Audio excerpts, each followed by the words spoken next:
Hello दोस्तों, आप सब कैसे हो। आज क्लास 12th का हिस्ट्री का चैप्टर नंबर 5 जिसका नाम बच्चों यात्रियों के नज़रिए। इसके जितने सारे इंपॉर्टेंट क्वेश्चन बनेंगे सारे इंपॉर्टेंट क्वेश्चन को इस वीडियो में डिस्कस करेंगे। वीडियो को अंत तक बने रहे। पहला जो इंपॉर्टेंट क्वेश्चन बच्चों, यात्रा करने के प्रमुख कारण क्या थे। जो भी बच्चों यात्रा करते थे, यात्रा करने के पीछे जितने सारे जो कारण हैं, इस कारण को क्या करना है इस क्वेश्चन में बताना है। तो पहला जो बच्चों कारण था वह कार्य के तलाश में, कार्य मतलब काम के तलाश में लोग क्या करते थे, एक जगह से दूसरे जगह जाते थे। क्वेश्चन में पूछा बच्चों यात्रा करने के प्रमुख कारण क्या है। कोई भी लोग बच्चों एक जगह से जब दूसरे जगह जाते हैं, उसके जाने के पीछे क्या क्या कारण है, सभी कारण को इस क्वेश्चन में क्या करना बताना। पहला जो कारण बच्चों कार्य के तलाश में, मतलब काम के तलाश में लोग एक जगह से दूसरे जगह जाते हैं। दूसरा पॉइंट बच्चों प्राकृतिक आपदाएं से बचाव के लिए बच्चों लोग एक जगह से दूसरे जगह जाते हैं, मतलब यात्रा करते हैं। प्राकृतिक आपदा जैसे हो गया बच्चों, कोई भी महामारी आ गया, महामारी के कारण से क्या करते हैं बच्चों, लोग एक जगह से दूसरे जगह चले जाता है। तीसरा कारण आपको ध्यान रखना बच्चों, व्यापार के लिए क्या करते हैं लोग एक जगह से दूसरे जगह जाते हैं। चौथा जो कारण है बच्चों, सैनिक के रूप में, पुरोहित के रूप में तथा तीर्थ यात्रा के रूप में क्या करते बच्चों, लोग एक जगह से दूसरे जगह जाते हैं। किसके रूप में बच्चों, सैनिक के रूप में ध्यान रखना है, पुरोहित के रूप में और तीर्थ यात्रा के रूप में लोग क्या करते हैं बच्चों, एक जगह से दूसरे जगह जाते हैं। नेक्स्ट पॉइंट बच्चों, साहस की भावना को प्रेरित होकर भी लोग क्या करते हैं बच्चों, एक जगह से दूसरे जगह जाते हैं, मतलब यात्रा करते हैं। तो जितने सारे पॉइंट है बच्चों, सारे पॉइंट को क्या करना आपको याद करना है, क्योंकि ये क्वेश्चन पेपर के पॉइंट भी से बहुत इंपॉर्टेंट है। पहला बच्चों काम की तलाश में, दूसरा बता प्राकृतिक आपदा से बचाव के लिए जाते हैं, तीसरा रोहित तथा तीर्थ यात्रा के रूप में, या पांचवा बच्चों जो बताए साहस की भावना से प्रेरित होकर भी क्या करते हैं लोग यात्रा करते हैं। में बच्चों लिखा हुआ भारत में आने वाले यात्री। भारत में बच्चों जो आने वाले यात्री, इस चैप्टर में 3 यात्रियों के बारे में पढ़ना है। पहला जो जिनके बारे में पढ़ना बच्चों अल बिरूनी, दूसरा जो इबन बतूता और जो तीसरा बच्चों फ्रांस बर्नियर। अल बिरूनी जो भारत में आए थे बच्चों 11वीं शताब्दी में। आपको 3-3 का गैप करके क्या करना याद रखना। पहले जो आए थे उनका नाम आपको याद रखना अल बिरूनी जो 11वीं शताब्दी में भारत आए थे। जो दूसरे यात्री जो भारत में आए थे उनका नाम आपको ध्यान रखना इबन बतूता जो 14वीं शताब्दी में आए थे। तीसरा जो फ्रांसवा बर्नियर जो कि कब आए थे बच्चों, 17वीं शताब्दी में। आपको 11 से याद करना। पहले जो आए थे बच्चों उनका नाम आपको याद करना अल बिरूनी जो 11वीं शताब्दी में, उसका 3 ऐड कर देना। 11 में 3 14, 14 में कौन आए थे बच्चों, इबन बतूता। और तीसरे नंबर पे जो आए थे फ्रांसवा बर्नियर की जो कि 17वीं शताब्दी में। 3 यात्री बच्चों भारत में जो आए थे, इस चैप्टर में तीनों के बारे में पढ़ना है।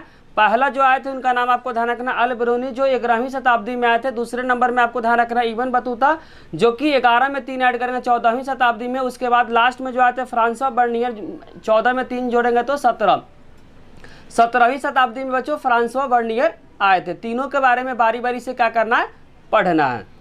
अब जो पढ़ेंगे बच्चों अल बिरूनी के बारे में, उसके बाद पढ़ेंगे इबन बतूता के बारे में, उसके बाद पढ़ेंगे बच्चों हम लोग फ्रांसवा बर्नियर के बारे में। तो क्वेश्चन नंबर 3 में लिखा बच्चों अल बिरूनी के बारे में लिखे। अल बिरूनी के बारे में बच्चों बेसिक पॉइंट के बारे में लिखना है।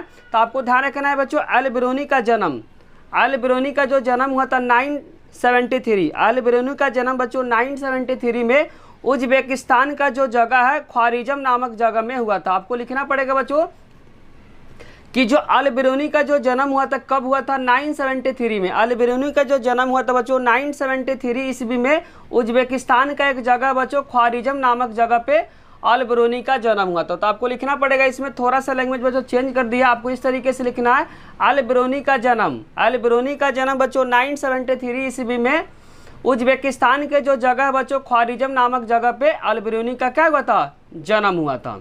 नेक्स्ट पॉइंट आपको ध्यान रखना, वह जगह बच्चों जहाँ पे इनका जन्म हुआ था वह जगह शिक्षा के लिए बहुत ज़्यादा प्रसिद्ध था। जहाँ पे बच्चों इनका जन्म हुआ था, मतलब जन्म कहाँ पे हुआ था, अफगानिस्तान के एक जगह बच्चों ख्वारिज़म, वहीं पे इनका क्या हुआ था, जन्म हुआ था। वह जगह बच्चों शिक्षा के लिए बहुत ज़्यादा क्या था, प्रसिद्ध था। वह जगह बच्चों शिक्षा के लिए बहुत ज़्यादा प्रसिद्ध था। अल बिरूनी ने अपने समय के सबसे बेहतर शिक्षा प्राप्त की। उस समय का बच्चों सबसे अच्छे शिक्षा प्राप्त किया था किसने, अल बिरूनी ने। तो वही पॉइंट लिखना चाह रहा है, अल बिरूनी ने अपने समय के सबसे बेहतर मतलब बहुत अच्छा शिक्षा प्राप्त किया था। उन्होंने क्या किया था बच्चों, अलग अलग लैंग्वेज को सीखे थे। क्या हुआ, अल बिरूनी को बहुत सी भाषाएं आती थी। जो अल बिरूनी थे बच्चों उनको बहुत सारी भाषाएं आती थी। जैसे कि यहाँ पे लिखा हुआ सीरियाई हो गई, फारसी हो गया, हिब्रू हो गया, संस्कृत होगा, लेकिन इनको यूनानी भाषा का ज्ञान नहीं था। तो पेपर में क्वेश्चन आएगा बच्चों कि जो अल-बिरूनी था वह कौन कौन भाषा को जानता था, तो इसका आंसर हो जाएगा सीरियाई भाषा को जानता था, फारसी को जानता था, हिब्रू को जानता था, संस्कृत को जानता था, लेकिन कौन सा भाषा नहीं जानता था, तो इसका आंसर हो जाएगा बच्चों यूनानी भाषा का ज्ञात नहीं थे, यूनानी भाषा वह नहीं जानते थे। कौन बच्चों? तो आपको ध्यान रखना अल-बिरूनी। तो आपको क्या क्या याद रखना बच्चों? अल-बिरूनी का जो जन्म हुआ था 973 ईस्वी में उज्बेकिस्तान का जो जगह ख्वारिज़म नामक जगह पे हुआ था, वहाँ बच्चों जहाँ पे जन्म हुआ था वह जो जगह था क्या था?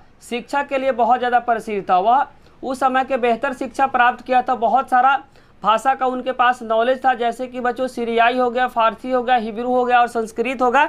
लेकिन आपको ध्यान रखना बच्चों जो अल-बिरूनी था उनको क्या नहीं आता था, कौन सी भाषा नहीं आता, तो इसका आंसर हो जाएगा यूनानी भाषा का ज्ञात वह नहीं जानते थे। मतलब नंबर 4 में बच्चों गिवन है किताब उल हिंद। इसी बुक का एक और नाम आपको ध्यान रखना, तहकीक ए हिंद किसके द्वारा लिखी गई है? ध्यान से समझना बच्चों, किताब उल हिंद या इसी का एक और नाम आपको ध्यान रखना, तहकीक ए हिंद किसके द्वारा लिखी गई है, तो इसका आंसर हो जाएगा बच्चों, और साथ में लिखा कौन सी भाषा में लिखी गई। तो आपको ध्यान रखना बच्चों किताब उल हिंद या तहकीक ए हिंद किसके द्वारा लिखी गई है, तो इसका आंसर हो जाएगा बच्चों अल-बिरूनी के द्वारा लिखा गया। कौन सी भाषा में? तो अरबी भाषा में इसको लिखा गया। तो पेपर के लिए बहुत इंपॉर्टेंट क्वेश्चन बच्चों कि अल-बिरूनी के द्वारा कौन सी बुक लिखी गई, तो इसका आंसर हो जाएगा बच्चों किताब उल हिंद या इसी का एक और नाम आपको ध्यान रखना है तहकीक ए हिंद। कौन सी भाषा में लिखी गई, तो इसका आंसर हो जाएगा बच्चों अरबी भाषा में लिखी गई है। क्वेश्चन नंबर 5 में बच्चों गिवन है रिहला नामक पुस्तक की रचना किसने की है? बहुत इंपॉर्टेंट क्वेश्चन बच्चों, रिहला नामक जो पुस्तक है उसकी रचना किसने की है, तो इसका आंसर हो जाएगा बच्चों इब्न बतूता। किसने किया? Ibn Battuta. और कौन सी भाषा में बच्चों? तो अरबी भाषा में किए थे। तो यहाँ से 2 बुक बता दी बच्चों। पहला बुक बताया आपको किताब उल हिंद की रचना किसने की है, या इसी बुक का एक और नाम आपको ध्यान रखना तहकीक ए हिंद, इसकी रचना किसने की है, तो इसका आंसर हो जाएगा बच्चों अल-बिरूनी। और कौन सी भाषा में, तो इसका आंसर हो जाएगा अरबी भाषा में। दूसरा बुक बताया बच्चों रिहला। रिहला नामक जो बुक है उसकी रचना किसने की है, तो इसका आंसर हो जाएगा बच्चों इब्न बतूता। और कौन सी भाषा में किया, तो इसका आंसर हो जाएगा अरबी भाषा में। नेक्स्ट क्वेश्चन बच्चों, Travels in the Mughal Empire नामक पुस्तक की रचना किसने की है? बहुत इंपॉर्टेंट है बच्चों क्वेश्चन है, Travels in the Mughal Empire नामक पुस्तक की रचना किसने की है, तो इसका आंसर हो जाएगा बच्चों फ्रांसवा बर्नियर, जो कि भारत में कब आए थे बच्चों? 17वीं शताब्दी में आए थे। कब भारत कब आए थे बच्चों? 17वीं शताब्दी में आए थे। तो यहाँ से बच्चों 3 बुक आपको बता दी। पहला बुक बताया बच्चों किताब उल हिंद, इसका दूसरा नाम आपको ध्यान रखना तहकीक ए हिंद, जिसकी रचना की है बच्चों अल-बिरूनी। कौन सी भाषा में? अरबी भाषा में। दूसरा बुक आपको बता बच्चों रिहला नामक पुस्तक की रचना की है, तो इसका आंसर हो जाएगा बच्चों इब्न बतूता, जो कि अरबी भाषा में किया। तीसरा जो बुक बताया Travels in the Mughal Empire, इसकी रचना जो की है बच्चों फ्रांसवा बर्नियर। वे भारत कब आए थे? 17वीं शताब्दी में। और जो बच्चों इब्न बतूता कब आए थे? 14वीं शताब्दी में। और अल-बिरूनी का भारत में आए थे बच्चों 11वीं शताब्दी में। आपको 3-3 साल का क्या करना, गैप लेकर क्या करना बच्चों, तीनों को याद करना। पहले कौन आए थे, तो इसका आंसर हो जाएगा अल-बिरूनी आए थे। दूसरे नंबर पे बच्चों इब्न बतूता आए थे। और तीसरे नंबर पे जो आए थे उनका नाम है फ्रांसवा बर्नियर आए थे। नेक्स्ट क्वेश्चन बच्चों, क्वेश्चन पेपर के लिए बहुत इंपॉर्टेंट है। क्वेश्चन है अल-बिरूनी भारत कैसे आया?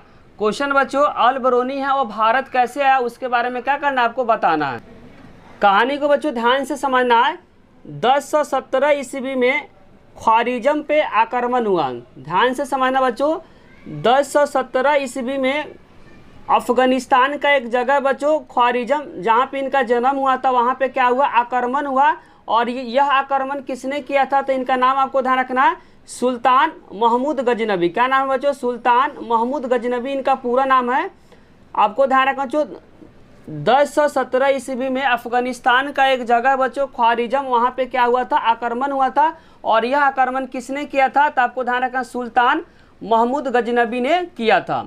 उसके बाद सुल्तान महमूद गजनबी, यहाँ पर लिखना पड़ेगा, सुल्तान महमूद गजनबी ने क्या किया था बच्चों, ख्वारिज़म पे आक्रमण करके यहाँ के सभी जो कवि थे और जो विद्वान थे उनको अपने साथ राजधानी कहाँ लेकर आ गए बच्चों, गजनी लेकर आ गए। कहाँ लेकर आ गए, गजनी लेकर आ गए।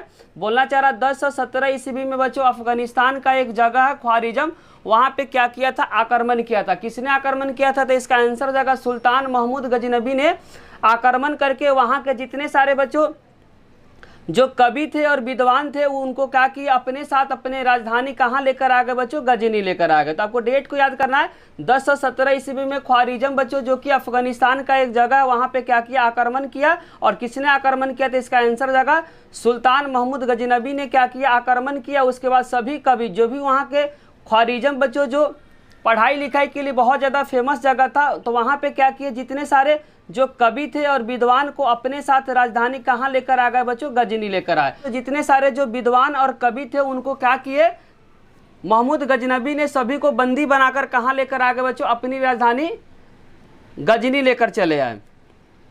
जिन विद्वानों में महमूद अपने साथ लेकर आया था उसमें अलबरूनी भी क्या था, शामिल था। जिन विद्वानों को महमूद गजनबी, यहाँ गजनबी होगा बच्चों, महमूद गजनबी अपने साथ लेकर आया उनमें क्या था, अलबरूनी भी शामिल था। नेक्स्ट पॉइंट आपको ध्यान रखना है, जब पंजाब को हिस्सा भी महमूद गजनबी के नियंत्रण में आ गया। बोलना चाह रहा बच्चों, पंजाब का जब हिस्सा महमूद गजनबी के कंट्रोल में आ गया, नियंत्रण में आ गया, तब अलबरूनी को भारत आने की रुचि बढ़ गई। स्टार्टिंग समय बच्चों जब अलबरूनी कहाँ पे था बच्चों, कहानी को बारीकी से समझें। 1017 ईस्वी में बच्चों अफगानिस्तान का एक जगह ख्वारिज़म था, वहाँ पे क्या किया, महमूद गजनबी ने आक्रमण कर दिया। आक्रमण करने के बाद वहाँ पे क्या किए, जितने सारे जो बच्चों जो कवि थे और जो विद्वान थे उनको क्या किए, बंदी बनाकर अपने जो राजधानी कहाँ लेकर चले आए, अपना राजधानी बच्चों गजनी लेकर चले आए। उस सारे बच्चों विद्वान और कवि को बंदी बनाए थे, उसमें कौन शामिल थे, तो आपको ध्यान रखना अलबरूनी भी शामिल थे। तो वह अलबरूनी बच्चों पहले कहाँ था, ख्वारिज़म पे था, अब कहाँ चलाया, गजनी चलाया। उसके बाद जो महमूद गजनबी था बच्चों वह पंजाब को हिस्सा को भी क्या कर दिया, अपने में मिला दिया। उसके बाद बच्चों जो अलबरूनी का इंटरेस्ट किस में जग गया बच्चों, भारत में क्या हो गया, जग गया। वहीं इसमें लिखना चाह रहा है, जब पंजाब का हिस्सा भी महमूद गजनबी के नियंत्रण में आ गया तब अलबरूनी को भारत आने की रुचि क्या हो गई, बढ़ गई। क्यों बच्चों, जब पंजाब के हिस्से, पंजाब के बहुत सारे जनों से जब अलबरूनी ने बात किया तो उनको क्या जग गया बच्चों, भारत आने का इंटरेस्ट जग गया। नेक्स्ट पॉइंट आपको ध्यान से समझना है, अलबरूनी ने क्या किया बच्चों, ब्राह्मण पुरोहित तथा विद्वानों के साथ कई वर्ष बिताए और संस्कृत धर्म तथा दर्शन को क्या किए, ज्ञान को प्राप्त किए। बोलना चाह रहे थे जो अलबरूनी है उन्होंने क्या किया, ब्राह्मण के साथ, पुरोहित के साथ, विद्वानों के साथ कई वर्ष क्या किए, बिताए और साथ साथ संस्कृत तथा धर्म दर्शन का क्या किए, ज्ञान को प्राप्त किए।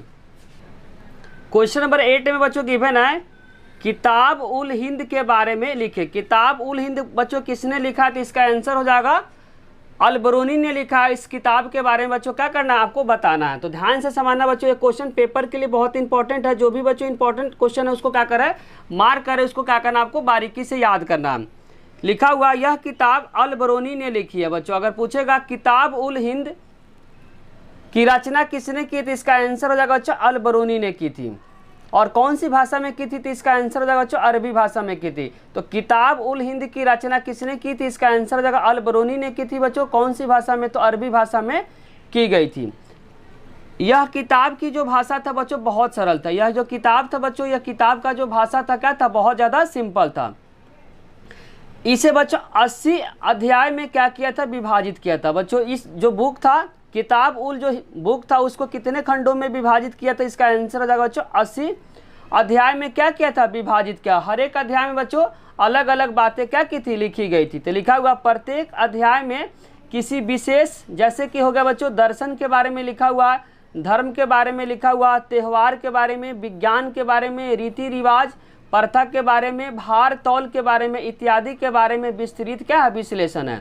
जो बच्चों अलग अलग क्या है, 80 खंड है। तो अलग अलग खंडों में बच्चों जिस तरह के दर्शन के बारे में, किसी एक खंड में दर्शन के बारे में बताया गया है, दूसरे में धर्म के बारे में, त्यौहार के बारे में, विज्ञान के बारे में, रीति रिवाज के बारे में, प्रथा के बारे में, भार तौल इत्यादि के बारे में विस्तृत क्या है, विश्लेषण किया गया है। तो एमसीक्यू के फॉर्म में आएगा बच्चों, किताब उल हिंद जो बुक है उसको कितने खंडों में या कितने अध्याय में विभाजित किया गया है, तो इसका आंसर हो जाएगा बच्चों 80 अध्याय में विभाजित किया है और अलग अलग अध्याय में अलग अलग बातें को क्या किया, बताया गया है और उसको बच्चों विस्तृत का मतलब पूरा डिटेल क्या किया गया है, विश्लेषण किया गया है। नेक्स्ट पॉइंट है बच्चों, इसमें अल बरूनी के गणित की ओर आकर्षण भी मालूम चलता है। इसमें यह पता चलता है कि बच्चों कि जो अल बरूनी थे उनको गणित में बहुत ज़्यादा इंटरेस्ट था। वही बात इसमें लिखना चाह रहा है, इसमें अल बरूनी के गणित की ओर आकर्षण मतलब अट्रैक्शन का भी क्या चलता है, मालूम चलता है। इससे यह पता चलता है बच्चों जो अल बरूनी थे वह गणित का भी उनके पास क्या था, बहुत ज़्यादा नॉलेज था। नेक्स्ट पॉइंट है बच्चों, यह किताब एक विशेष तरीके से लिखी गई थी। बोलना चाह रहा बच्चों यह किताब एक विशेष तरीके से लिखी गई थी। इसमें शुरू में एक प्रश्न पूछा जाता था। बोलना चाह रहा बच्चों यह जो किताब था एक विशेष तरीके से लिखी जाती थी। इसमें शुरू में स्टार्टिंग में क्या होता था बच्चों, एक प्रश्न को पूछा जाता था, फिर उसका वर्णन लिखा जाता था। बोलना चाह रहा बच्चों यह जो बुक था एक विशेष प्रकार से लिखी गई थी। इसमें शुरू में क्या होता था, एक प्रश्न को पूछा जाता था, फिर उसका वर्णन को लिखा जाता था, मतलब फिर उसको बारे में लिखा जाता था। अंत में उसकी अन्य संस्कृतियों से भी तुलना की जाती थी। बाद में बच्चों लास्ट में क्या होता था, उसका जो कंपेयर बच्चों किसी अदर संस्कृति से की जाती थी। किताब एक विशेष प्रकार से लिखी गई है। इसमें शुरुआत में एक प्रश्न को पूछा जाता था, बाद में उसका वर्णन मिलता था, उसके बाद अंत में किसी अन्य संस्कृति से इसका क्या किया था, तुलना किया था। संस्कृति का मतलब यहाँ पे होगा जो कल्चर से क्या किया था, तुलना किया था। स्टार्टिंग में एक प्रश्न पूछा जाता था, फिर उस प्रश्न का क्या होता था, जो डिटेल सॉल्यूशन होता था, फिर सॉल्यूशन होने के बाद किसी कल्चर से क्या किया था, इसका कंपेयर किया जाता। क्वेश्चन नंबर 9 में लिखा है अल बिरूनी का जाति व्यवस्था का विवरण को लिखे। ये क्वेश्चन बच्चों पेपर के पॉइंट ऑफ व्यू से बहुत इंपॉर्टेंट है। आंसर है अल बिरूनी ने यह बताने की कोशिश किया कि जाति व्यवस्था केवल भारत में नहीं है बल्कि फारस में है तथा अन्य देशों में। बोलना चाह रहा बच्चों अल बिरूनी ने यह बताने की कोशिश किया जो जाति व्यवस्था जो भारत में है, तो जाति व्यवस्था सिर्फ भारत में नहीं है, भारत के अलावा जैसे कि फारस में है, फारस के अलावा अन्य देशों में भी क्या है, जाति व्यवस्था है। तो वही बोला अल बिरूनी ने यह बताने की कोशिश की थी कि जाति जो व्यवस्था केवल भारत में ही नहीं है बल्कि आपको ध्यान रखना फारस में है और फारस के अलावा अन्य देशों में भी क्या है, जाति व्यवस्था है। नेक्स्ट पॉइंट आपको ध्यान रखना, अल बिरूनी ने ही बताया कि प्राचीन जो फारस है इसमें 4 वर्ग है। बोलना चाह रहे बच्चों अल बिरूनी ने यह बताने का प्रयास किया जो फारस है उसमें कितने वर्ग है, तो आपको ध्यान रखना बच्चों 4 वर्ग है। अल बिरूनी ने क्या बताया बच्चों कि जो प्राचीन जो फारस है, जो पुराना जो फारस है, इसमें जो वर्ग है बच्चों कितने वर्ग है, तो 4 वर्ग है। पहला वर्ग में कौन है, तो आपको ध्यान रखना पहला वर्ग में बच्चों घुड़सवार तथा शासक वर्ग है। बोलना चाह रहा अल बिरूनी ने यह बताने की प्रयास किया जो प्राचीन जो फारस है उसमें कितने वर्ग है, तो आपको ध्यान रखना 4 वर्ग है, जिसमें पहला वर्ग में आपको ध्यान रखना घुड़सवार तथा क्या है, शासक वर्ग है। दूसरा में ध्यान रखना बच्चों दूसरा जो वर्ग है उसमें क्या है, भिक्षु है और भिक्षु के साथ क्या है, पुरोहित वर्ग है। जो दूसरा वर्ग में आपको ध्यान रखना कौन कौन है बच्चों, तो आपको ध्यान रखना भिक्षु है और तथा क्या है, पुरोहित वर्ग है। तीसरा में आपको ध्यान रखना कौन है बच्चों, तो आपको ध्यान रखना वैज्ञानिक है, चिकित्सक है तथा क्या, खगोल शास्त्री वर्ग आते हैं। तीसरा में आपको ध्यान रखना बच्चों वैज्ञानिक है, चिकित्सक तथा क्या, खगोल शास्त्री वर्ग इसमें आते हैं। चौथा में आपको ध्यान रखना कौन आते हैं बच्चों, चौथा में जो आते हैं किसान आते हैं, किसान के अलावा क्या, तो अन्य शिल्पकार आदि चौथे वर्ग में आते हैं। यह बात बच्चों कहाँ पे है, तो प्राचीन फारस की बात है। प्राचीन फारस में स्टार्टिंग समय में बच्चों जो वर्ग था वह 4 वर्ग था। आगे लिखा बच्चों अल बिरूनी ने जाति व्यवस्था के संबंध में ब्राह्मणवादी व्यवस्था को तो माना। ब्राह्मणवादी व्यवस्था जो भी ब्राह्मण जो बोले उस बात को तो क्या माने बच्चों, अल बिरूनी ने माने, लेकिन उसमें अपवित्रता की मान्यता को क्या कर दिया, अस्वीकार कर दिया। किसने बच्चों, तो ध्यान रखना अल बिरूनी ने क्या कर दिया, अपवित्रता की जो बात ब्राह्मण ने बताया उसको क्या कर दिया, मानने से इनकार कर दिया। कौन बच्चों, तो आपको ध्यान रखना अल बिरूनी। इसीलिए यहाँ लिखना चाह रहा अल बिरूनी ने जाति व्यवस्था के संबंध में ब्राह्मण जो भी बताया उसको तो मान लिए, लेकिन इसमें बच्चों जो भी अपवित्रता का बात उसको क्या कर दिए, अस्वीकार कर दिए। नेक्स्ट पॉइंट है बच्चों अल बिरूनी ने लिखा हर वह वस्तु जो अपवित्र हो जाती है वह अपनी पवित्रता की मूल स्थिति को पुनः प्राप्त करने का प्रयास करता है और क्या हो जाता है, सफल हो जाता है। जो भी वस्तु अपवित्र हो जाती है अपने पवित्रता को मूल स्थिति को पुनः प्राप्त करने का क्या करता है, प्रयास करता है और वह क्या हो जाता है, सफल हो जाता है। नेक्स्ट पॉइंट लिखा हुआ जैसे कि सूर्य हवा को स्वच्छ करता है, जो सूर्योदय होता है बच्चों वह क्या करता है, हवा को स्वच्छ करता है। उसी प्रकार जो समुद्र होता है वह नमक को गंदा होने से क्या करता है, बचाता है। एग्जाम्पल जो दिए है बच्चों, अलबरूनी ने बोले कि जो सूर्योदय है वह क्या करता है, हवा को स्वच्छ करता है। जो सूर्योदय है वह क्या करता है, हवा को स्वच्छ करता है। उसी तरीके से बच्चों समुद्र में जो नमक होता है, नमक का काम करता है पानी को गंदे होने से क्या होता है, बचाता है। अलबरूनी ने जोर देकर कहा कि यदि ऐसा नहीं होता तो पृथ्वी पर जीवन क्या है, असंभव होता। अगर बच्चों इस तरीके का नहीं होता, जैसे सूर्योदय का काम हो गया बच्चों हवा को स्वच्छ करना, और समुद्र का जो काम है बच्चों नमक में पानी को क्या करना, गंदा करना, अगर इस तरीके से नहीं होता तो पृथ्वी पर जो जीवन है वह क्या होता, असंभव हो जाता। आगे लिखा हुआ, इनके अनुसार जाति व्यवस्था में अपवित्रता की जो अवधारणा है प्रकृति के नियमों को क्या है, खिलाफ। ये बोलते हैं बच्चों अलबरूनी यह बात बोलते हैं कि जाति व्यवस्था में जो अपवित्रता है, जाति व्यवस्था में बच्चों ब्राह्मण लोग जो अपवित्रता की जो बात करते हैं वह जो अवधारणा है वो प्राकृतिक नियमों को क्या करते हैं, खिलाफ करते हैं। क्वेश्चन को बच्चों नेक्स्ट पार्ट में लेकर आएंगे। अगर बच्चों वीडियो अच्छी लगी तो लाइक कमेंट और सब्सक्राइब करना चैनल को ना भूले। कोई भी डाउट हो तो कमेंट बॉक्स में जरूर लिखे। आप लोग का कमेंट ही बच्चों हम लोग को मोटिवेट करता वीडियो बनाने के लिए, साथ साथ दोस्तों के साथ शेयर करना भी ना भूले। Thank you.